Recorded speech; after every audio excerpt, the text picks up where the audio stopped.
Our stories are brilliant. We are resilient.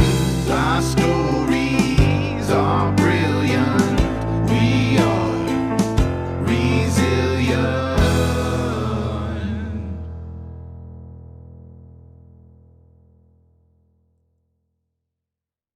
Sure. Well, I'm very excited today. I have the writer Terah Van Dusen here to speak with us. I got to know her through a lot of events here where I live in the Pacific Northwest. And I'd like her to talk a little bit more about herself and what she does and what she creates. So thanks, Terah. Thanks for being on the show today. Absolutely. Thank you, Jen. I'm happy to be here with you. And like Jen said, my name is Terah Van Dusen. I am a writer. I write personal essays. I write poetry. And I've been writing a memoir for over 10 years now, since I was in college. Mm-hmm. And I live in Walton, Oregon. So that is just about a 15-minute drive from where Jen lives in Veneta. I write for our local newspaper, and I work for a nonprofit that works to reduce child abuse and neglect in Lane County. And I'm also a mother. So, Jen, you may hear Autumn in the background. I've kept her home today because we've had a little cold. How old is Autumn? She's right there. Yeah. She's 1.5 years old. Wow. I can't believe she's that old. Oh my goodness. Right? So is your current project, are you currently working on your memoir? Yep, I sure am. I actually just published, it's just coming up the pipeline of a book of essays that Groundwater's publishing, which you're very familiar with, helped me get into print. And so we've just finalized that actually as of yesterday. And so that's a book called Earthside and Other Everyday Miracles. And it's a collection of personal essays. So it's a lot like memoir, but it's not my big project. It was one that was easier to put out into the world. The memoir, I have big hopes of, not self-publishing that one, but I am working on it. I'm always working on it. And my goal is to publish, pitch the memoir at the Willamette Writers Conference in August. So you may have heard of the Willamette Writers Conference before. You've been before. I have not, but I hear that there's a segment of the workshop where you can pitch your memoir to agents and publishers. Yes.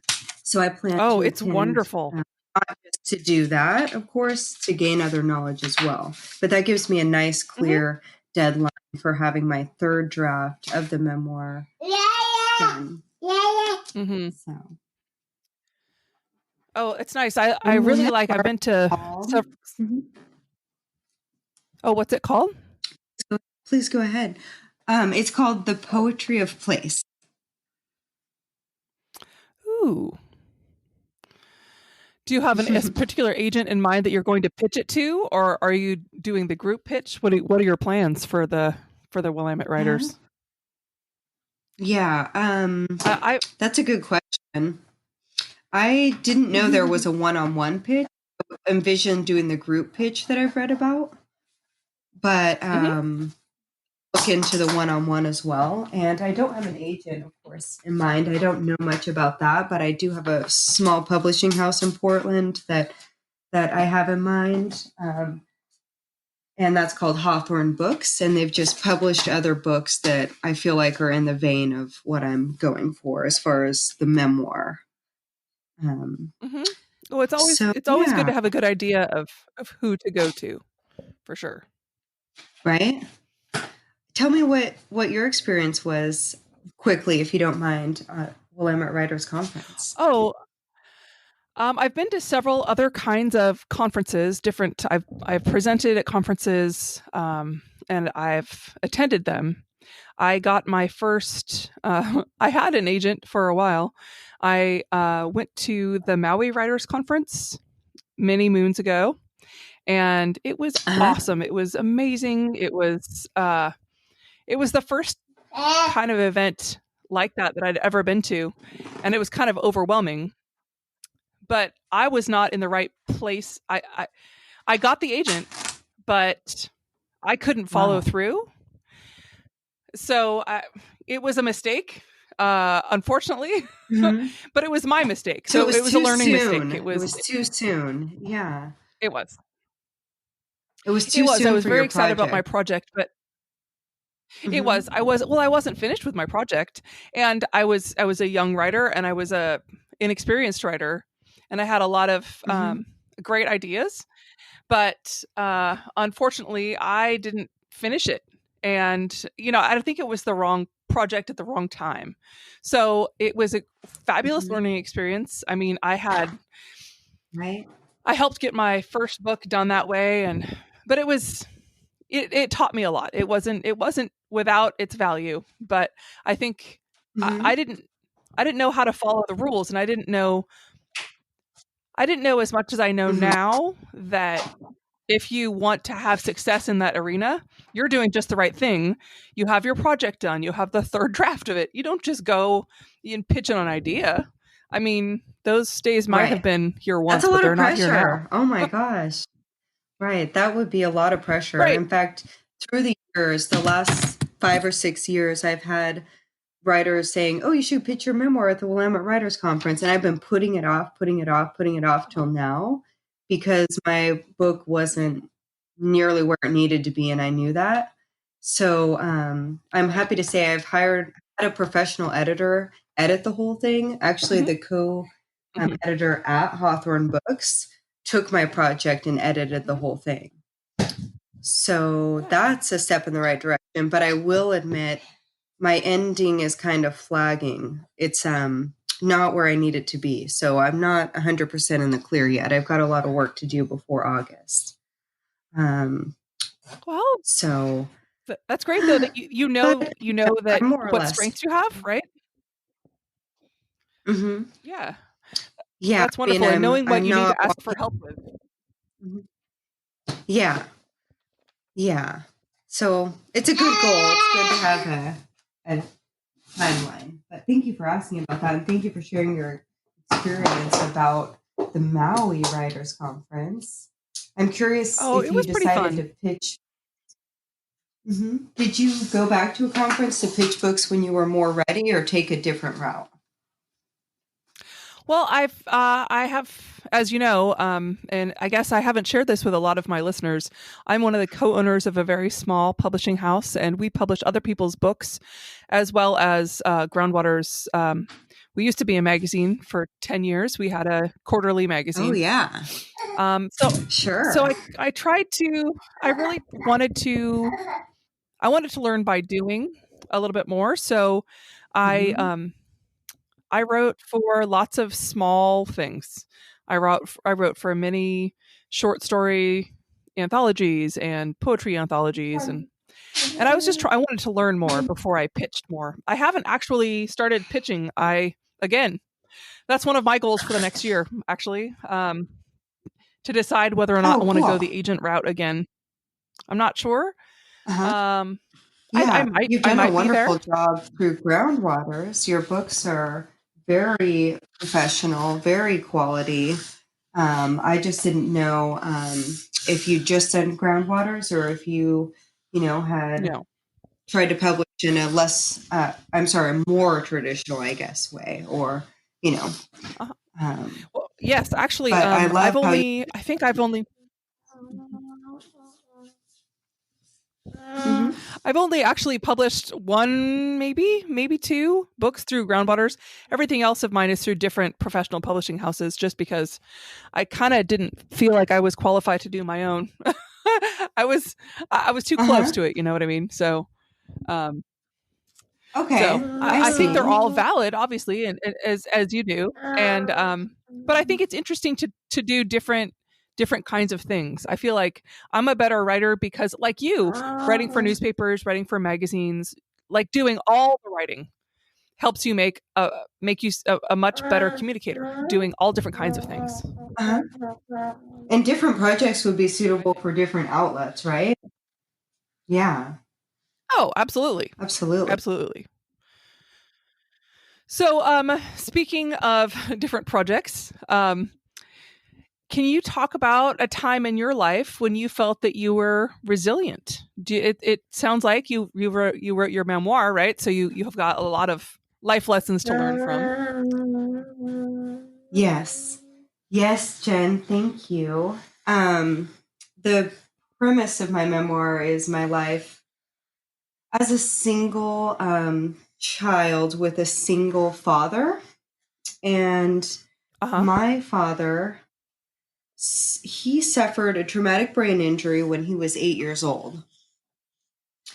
So when I heard your first part of the Resilient podcast, one of the first episodes that you did, you talked about your traumatic brain injury that you suffered right here on Highway 126 when you were a teenager, which I had never heard you share that story before. And it was like, wait, Jen too, like she might know something about this mysterious thing that I've been sort of dealing with my whole life, not in a negative way, but it was such a mystery, my dad's traumatic brain injury, and it's something that the family still has repercussions from, or not repercussions, but it's something that's still challenging for me now. And in my memoir, I really work through it. You know, your experiences are going to be a lot different, but for my dad, and this ties into me being resilient because I was, again, he was my single father and he was a young father. And he had a traumatic brain injury when he was 8 years old, which sort of put him back 8 years developmentally and physically and everything. You know, it's like he had to start over again at 8 years old. I think you said something similar when you told your story. And so therefore, when my dad has me at age 22, maybe he's more like a teenager in his mind and body, you know, for him personally. Again, not that your experiences are the same. But sitting here, I have my dad's newspaper article from when he was an 8-year-old boy, and they're calling him Miracle Boy. He suffered a drowning incident that kept him in a coma for a month. And so something I say in the memoir is when my father of the coma, he had to learn to walk again. He had to learn to talk again. He had to learn to read again. But somehow he still knew how to swim. So I may be using a little bit of creative there, you know, but he did learn all those things over again. And he came out of it with a speech impediment that very much set us apart in our community. I never have known anyone who talks like my dad. And so he and I we kind of traveled through this life together, growing up together, you know, with this very mysterious brain injury that basically he had no guidance on. He had no one telling him what to expect, how to recover. You know, there was very little support. There's still very little support. And so part of my resilience, I guess, is taking those challenges and working through them in writing and learning to be an understanding daughter and supportive of a man who functions a lot differently in this world than anyone I know. He's very spiritual after this experience. So the book is really a father-daughter memoir where I try to make sense of this thing that happened to him, for him and for myself. Oh, that's so interesting. That's so interesting. Yeah. So what it's different. What kinds of things it is? I think that as family members of people who have brain injuries or any kind of a trauma or any kind of a a chronic illness also, family members have a very specific set of things that they develop in response to that. And I see that in my children too, as well as my husband. It's I really feel that you're taught a lot more empathy. It's not a lesson anyone wants to learn, of course, but it's incredible how empathic and sensitive to other people's needs you can be when you grow up with someone who has those kinds of challenges. Yes. So, in your life now, oh, go ahead. I'm sorry. Yeah, I do feel that my father gave me the gift of like compassion. He is a very compassionate, very sensitive, very spiritual person. I don't think he would have been necessarily the same person had he not had his accident, as we call it in the family, accident or incident. I think he would have grown up to be a lot like, your average man and father, and he was not. Right. He was very, very different, very down to earth, and very aware of other people, and just sensitive, compassionate, empathetic. So those are all qualities that I I feel like he taught me that came from his experience with the drowning accident in Fort Bragg in the 1970s. So wow. Yeah. So now as an adult, what kinds of things do you do for self-care and nurturing yourself, especially as a parent? Now that you're an adult, Well, I do you have time for that sort of thing? I write a lot. I do, because I have to write in order to handle things. So I'll be writing, when I stop at the grocery store after I've driven from Walton to Veneta and I have an idea, I'm writing down a paragraph at the grocery store before I go inside, right? Like, you make the time to write. That's what I do. It's what has always anchored me.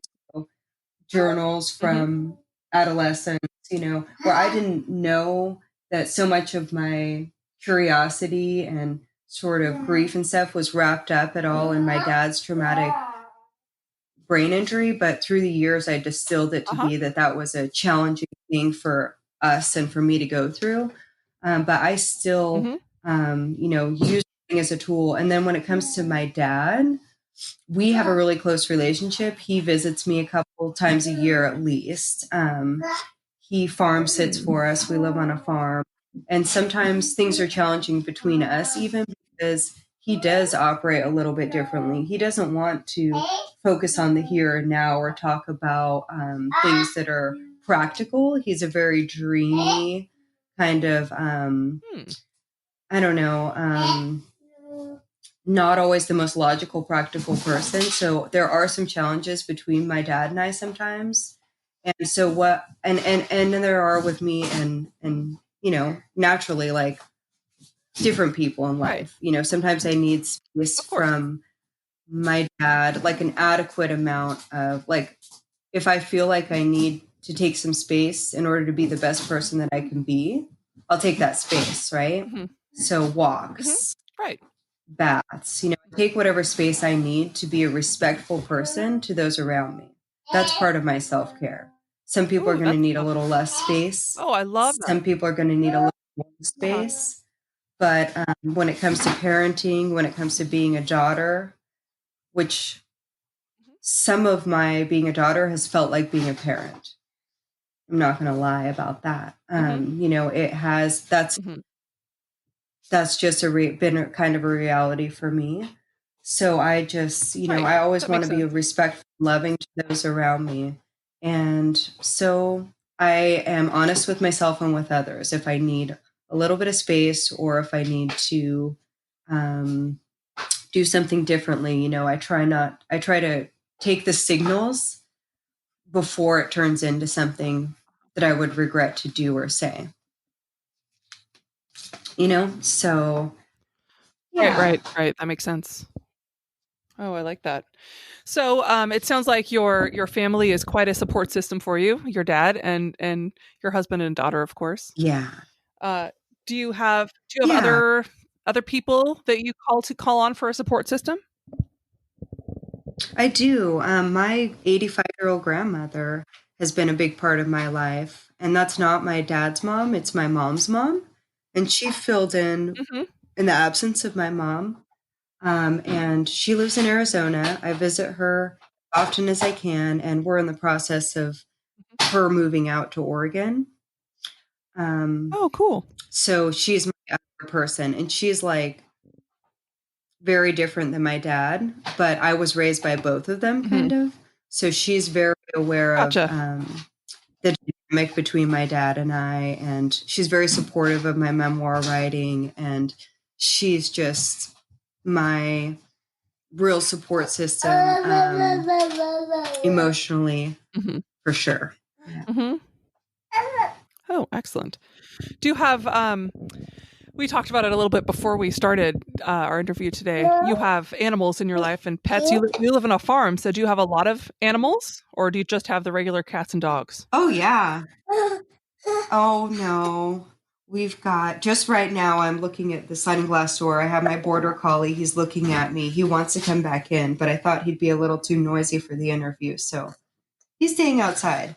So we have one border collie, two Nice. cats, about 13 sheep, right now 100 ducks, and maybe 250 chickens. Holy cow! Do you guys Yeah. you farm commercially, right? I know that I've seen you at the Saturday market Yeah. locally. Do you guys have a website for your Right. farm? Do you guys Yeah. do farm shares? How does that work? We do. Yep. So we own Fog Hollow Farm. We've been in business. This is our 4th season, and we're a poultry farm. And this is a side gig, if you will. My partner works full time Right. at Right. Wintergreen. That's a vegetable farm, and he's just a go, ambitious entrepreneur.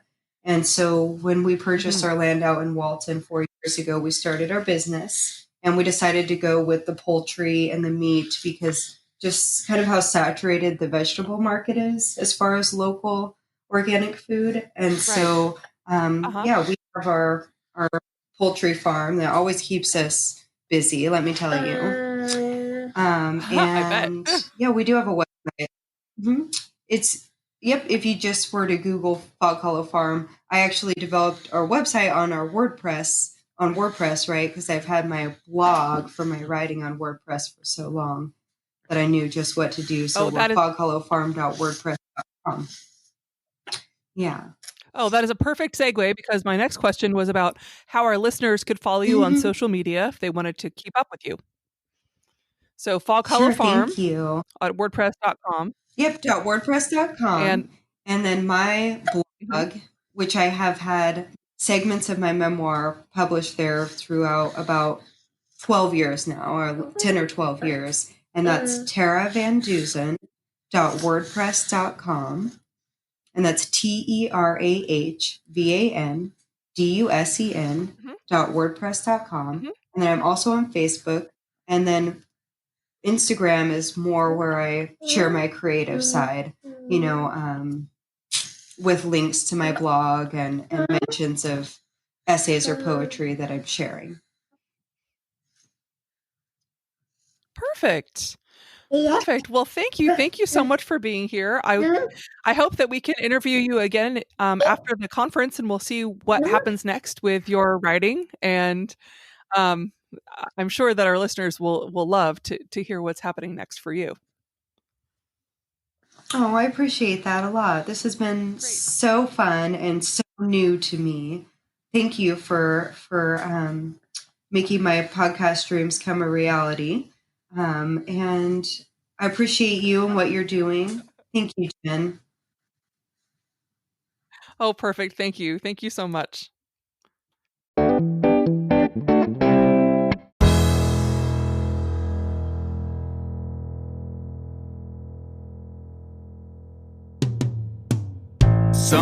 Sometimes we have to start over.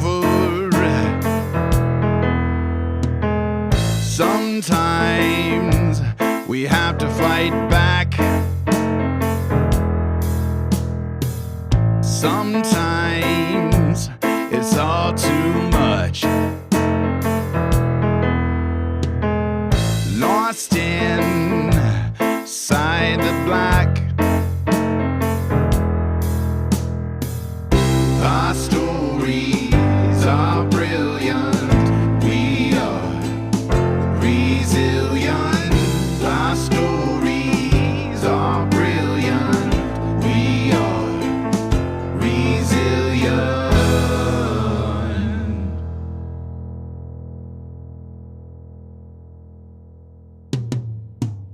Sometimes we need to lift the voices of those who've overcome and expose the ones that made the choices to stay and fight, not run. Our stories are brilliant.